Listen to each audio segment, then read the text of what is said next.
The last time that Jose Mourinho and Rafa Benitez had one of their many flashpoints.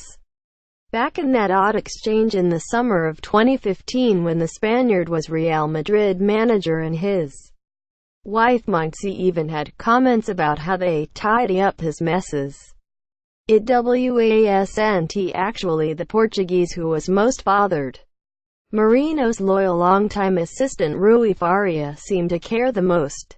Many sources say he was storming around, demanding Benitez be answered back with extreme prejudice and all while using a few expletives himself. The rest of the entourage thought best to leave it, since the boss had already his typically mischievous say, and any lasting enmity from Mourinho's jibe about Benitez diet aside, that it is how it has remained. One of European football's longest-running rivalries this week apparently petered out to the point that the Manchester United manager was actually playing down the idea there had been a rivalry at all, insisting it was between our clubs rather than between us.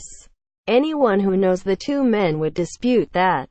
But the little story about Rui Faria is relevant because of how it reflects the way this is a grudge often stoked up by those beyond the two men at the center of it. It will be the case again this weekend ahead of Manchester United-Newcastle United, as they actually meet as opposing managers for the first time in 10 years and 3 months. Chelsea vs Manchester United. Player ratings. 23 show all Chelsea vs Manchester United. Player ratings. 1/23 Chelsea vs Manchester United. Player ratings. We run the rule over the two teams at Stamford Bridge. AFP. Getty Images. 2/23 Thibaut Courtois 7 out of 10 wasn't overly tested but denied Lukaku in the first half and Fellaini at the death. AFP. Getty Images. 3/23 Cesar Azpilicueta got the assist for Morata's goal with a magnificent cross. AFP. Getty Images.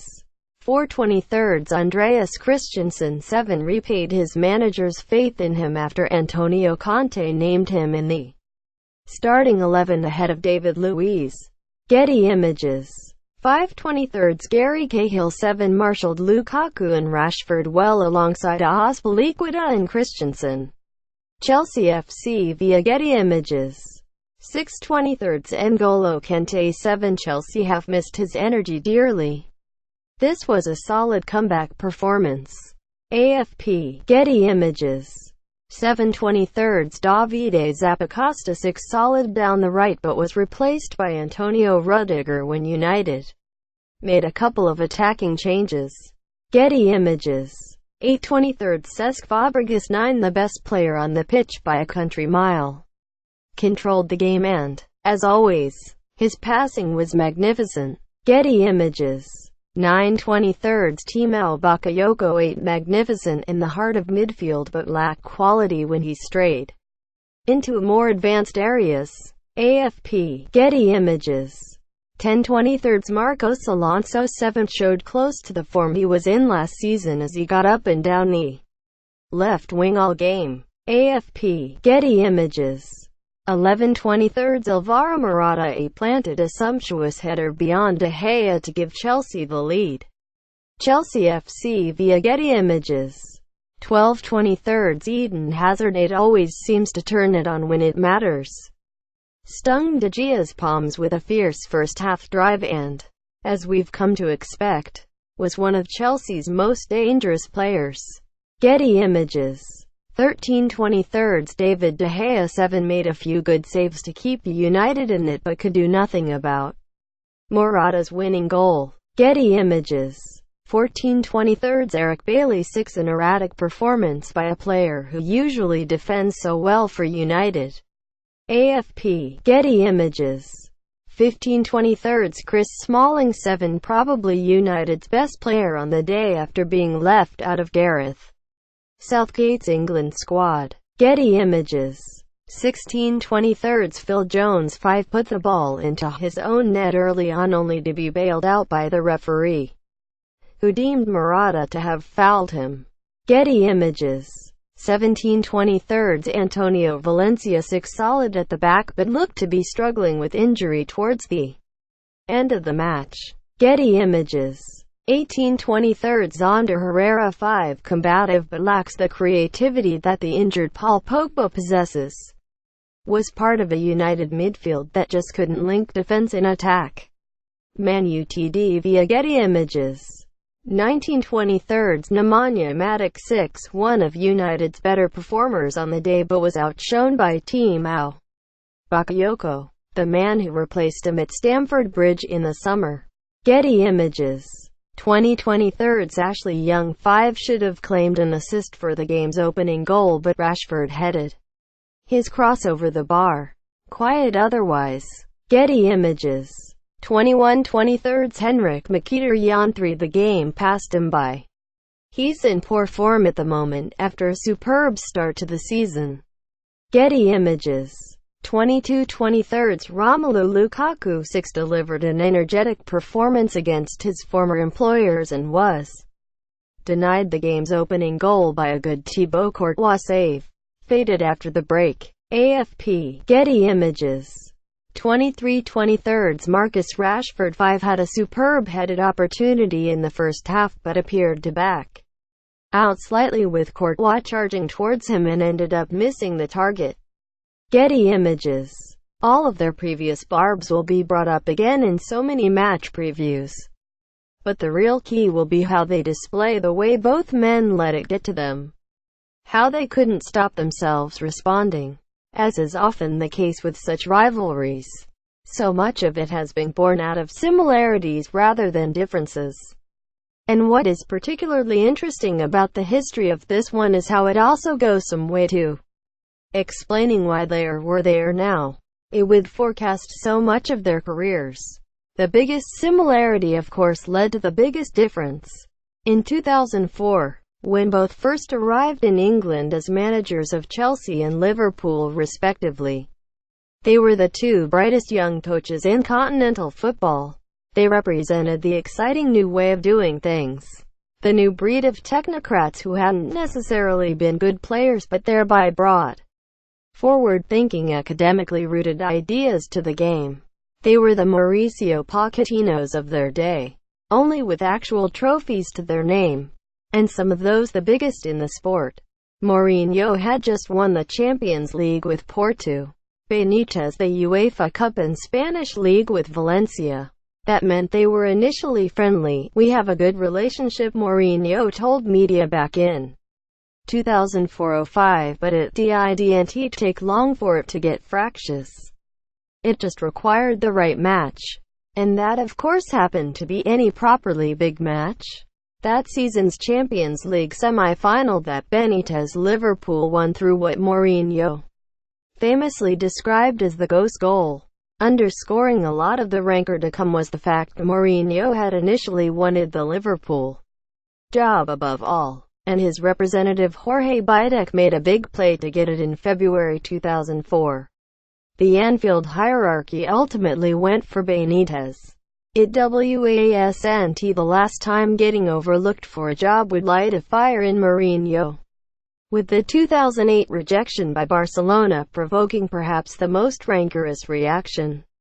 It was the first time it happened, though, and played a part in what became his first big managerial rivalry.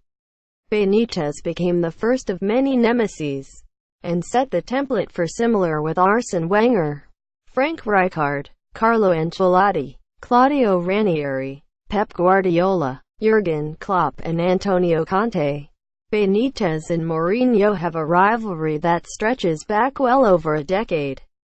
Getty. A crucial part to this is it is just something else he had in common with Benitez. This wasn't just about Mourinho.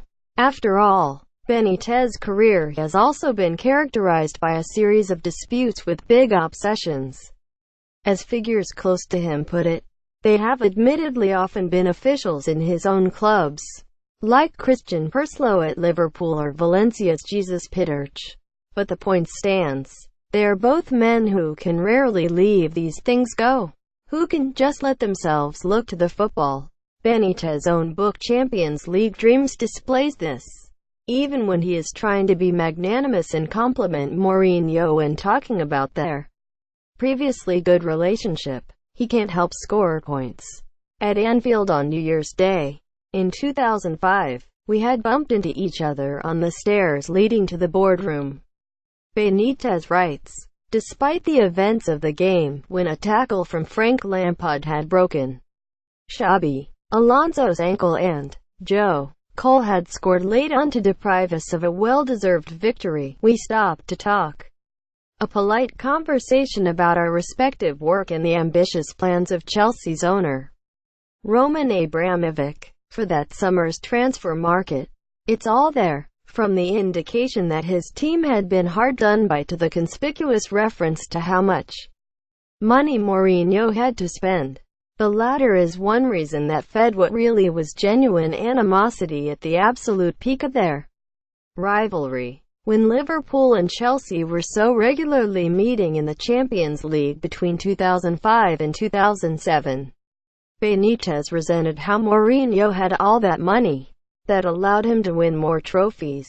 And because he was then so loved by the media, Mourinho resented that Benitez had got the job he was rejected for. And because the Liverpool boss then had the best record of any manager against him. Plus, they'd just wound each other up. It's a rivalry born out of the similarities between the two. It didn't help that over the next few years Benitez would follow Mourinho into some of his previous jobs, Internazionale, Chelsea and Real Madrid, leading to Monsi Benitez's infamous comment, but it is notable that there has been nothing more since the summer of 2015.